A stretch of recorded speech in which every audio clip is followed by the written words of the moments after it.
There are three branches of government in the U.S.: legislative, executive, and judicial.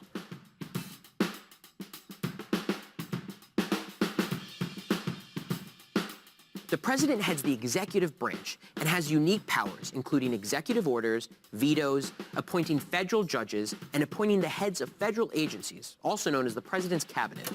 He also acts as the commander-in-chief of the military. The cabinet, itself part of the executive branch, also acts as an advisory board to the president, with the chief executive of each agency, mostly known as the secretary of their department. But the president doesn't have absolute power to make these appointments. The Senate must vote to confirm the president's appointees, one example of the checks and balances at work. Cabinet members also make up part of the presidential line of succession in the event that the current president becomes incapacitated, resigns, dies, or is removed from office. First in line is the vice president, then the Speaker of the House, and then the Senate president pro tempore. After that, we start down the line of cabinet members. The president also appoints the heads of more than 50 independent federal commissions, as well as ambassadors and federal judges. Of course, those nominees need to be confirmed by the Senate as well. Check and balance. But the president also checks Congress. When Congress enacts bills, the president either signs the legislation into law or rejects it through a veto. The president also has the power to pardon and grant clemencies for federal crimes, except in cases of impeachment on both the state and federal level. In the global sphere, the president serves as the nation's representative. He can negotiate and sign treaties with another nation, but it only becomes ratified with the support of 2/3 of the Senate.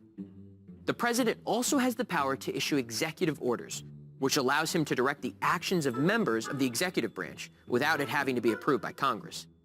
But while Congress has no say when it comes to executive orders, the judicial branch, in the form of the Supreme Court, does have the power to overturn an executive order. But considering how much power the president is given, the eligibility requirements for the office of the presidency aren't very strict.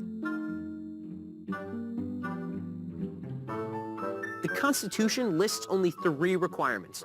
The president must be 35 years of age, a natural-born citizen, and must have lived in the United States for at least 14 years. Presidents are limited to 2 4-year terms, as stipulated by the 22nd Amendment, ratified in 1951. Before that, 2 terms was traditionally the limit until President Franklin Delano Roosevelt served 4. In the U.S., we elect a new president every 4 years through a system called the Electoral College. This means when we go to the polls to vote for president, we actually vote for electors who will cast their vote on our behalf. While all of these rules or stipulations may sometimes befuddle us, they reflect how important maintaining a balance of power was to our founding fathers. So while the president's power has expanded as the United States has grown as a force on the world stage, the judicial and legislative branches still keep the leader of the free world in check. The legislative branch is comprised of the United States Congress, the bicameral legislature responsible for writing and passing all federal laws, among various other functions. Back when the Founding Fathers drafted the Constitution, debate stirred over the type of legislature they'd have. One with equal representation, i.e. the same number of representatives for each state, or a proportional representation, in which the number of representatives reflected the size of each state's population. Unable to choose, they settled on both. A legislative branch with 2 houses, the House of Representatives and the Senate, which together form the Congress. This was all outlined in Article 1 of the Constitution, which also notes the functions, powers, and parameters of the Congress and its individual representatives. A congressman's primary responsibilities include representing the interests of their constituents, working together to write laws, overseeing other government agencies, and passing bills. But of course, that's all way easier said than done. To understand how it all works, we have to take a closer look at the makeup of the 2 distinct houses. The first and lower house is the House of Representatives, made up of 435 elected officials. Each state is allotted a number of congressmen, determined by their total population. To become a member of the House, one must be at least 25, have lived in the U.S. for 7 years, live in the state they will represent, and be elected by the people. Congressmen serve 2-year terms and are up for re-election every even year. The House is led by the Speaker of the House, who's elected by the House of Representatives. The House has a few exclusive powers not shared by the Senate. Only the House can initiate tax laws and spending bills. Only the House can initiate impeachment of the president or other government officials. And in the event that there's no majority in the Electoral College for one of the presidential candidates, it's the House who casts the deciding vote. The Senate, or the upper house, is made up of only 100 elected members, with 2 senators from each state. Here, a state like Wyoming has as strong a voice as California, even though California has a much larger population. To run for Senate, one must be at least 30 years old, have lived in the U.S. for 9 years, and live in the state that they will represent. Senators serve 6-year terms. Every even year, a third of the Senate is up for re-election. Before the 17th Amendment was ratified in 1912, senators were elected by the state legislatures, but now they're elected by us, the people. The Vice President of the United States serves as the head of the Senate, but he or she may only cast a vote in the event of a tie. The Senate exclusively has the power to approve presidential appointments and treaties. And when the House moves to impeach a government official, it's the Senate that tries them. Together, both houses have the power to tax, coin money, declare war, and regulate foreign and interstate commerce. But Congress's bread and butter is writing and passing bills.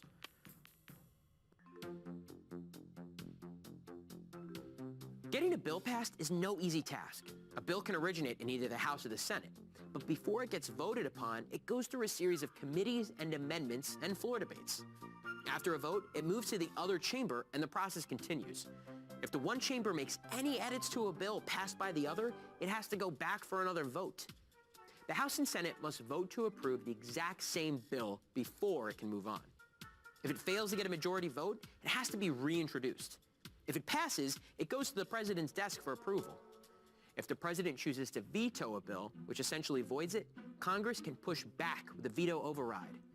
But to do this, they need a 2/3 majority vote in both houses. Failing to pass legislation is an inevitable part of congressional routine. Congress is the only branch of government whose members are elected directly by the people, and the only part of government that tries to balance the relationship between the power of the nation and the individual states. The judicial branch is made up of the Supreme Court and other federal courts whose function is to rule on all matters related to the law and the Constitution. The Supreme Court has enormous power that has continued to grow since its inception in 1789. The first version of the court had only 6 justices. In 1869, that number grew to 9 and has remained that way ever since. Unlike the other branches of government, justices aren't elected. The president nominates Supreme Court members, as well as federal courts of appeals and district court judges. The Senate then has the responsibility to vote and confirm or reject the appointment. Justices don't have term limits. They're able to serve until they die, retire, or are removed by Congress through impeachment and conviction. The Constitution itself doesn't give any specific requirements for who can and cannot be a justice. In fact, federal law doesn't even require a federal judge to be an attorney. But traditionally, most of them have worked as lawyers.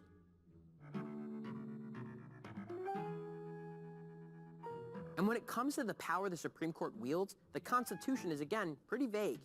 Section 1 identifies the Supreme Court as a third branch of government, and it empowers the court to decide cases. That's pretty much it. Section 2 touches on jurisdiction, and Section 3 spells out regulations around treason cases. There is no mention of interpreting the constitutionality of the laws, the very thing the Supreme Court is famous for today. So how did the Supreme Court get that power? The answer is an 1803 Supreme Court case known as Marbury versus Madison. The case is a little complicated, but basically, Chief Justice John Marshall ruled that the law Marbury was using to make his case was unconstitutional. Marshall's ruling established that it was the United States Supreme Court's responsibility to interpret the constitutionality of laws. And so the court's mandate of judicial review was born. And as the highest court in the country, decisions made by the Supreme Court are final. That is, unless a future Supreme Court finds that decision unconstitutional. One well-known example of this was the Supreme Court's ruling in the case of Brown versus Board of Education in 1954. Which ruled racial segregation in public schools unconstitutional. This overruled the Supreme Court's 1896 decision in Plessy versus Ferguson, which had legally protected segregation as separate but equal. When the Supreme Court makes a ruling, all other courts must follow this precedent. Unlike the president or Congress, courts only act if someone brings forward a valid case. And unlike the legislative and executive branches, the judicial branch operates outside of elections and voter input. But it nonetheless has a profound effect on our daily lives by evaluating the constitutionality of laws to keep our government in check.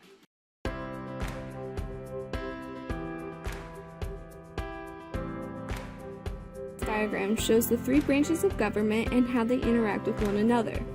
It explains the responsibilities of each of them in a very simplistic manner, as the executive branch is to enforce the laws, the judicial branch is to interpret the laws, and the Congress is to create the laws.